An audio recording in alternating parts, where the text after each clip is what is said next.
काफ गाफ और लाम और मीम, काफ गाफ को किसके साथ जोड़ते हैं तो उसकी शक्ल बदल जाती है।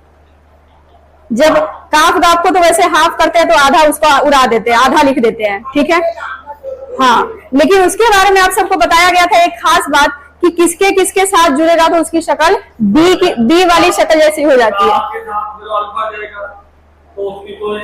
काफ गाफ की सेम है, किसके किसके साथ है, अलिफ और लाम के साथ। काफ और गाफ को जब कभी भी अलिफ और लाम के साथ जोड़ा जाता है तो उसकी शक्ल बदल जाती है। वैसे ये काफ है और ये गाफ है, ऐसा ही है, लेकिन इसको जब हम हाफ करते हैं तो ये रह जाता है, इतना रह जाता है।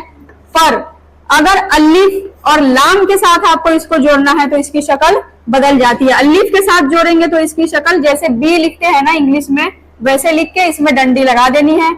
अगर ग बनाना तो एक डंडी और लगा देनी है। अगर आपको लाम के साथ जोड़ना है तो इसको यहां से ऐसे जोड़ देना है, फिर यहाँ पे एक डंडी लगा देनी है। अगर दो लगानी है गाफ के लिए तो ऊपर से एक और लगा देने हैं। ऐसा था।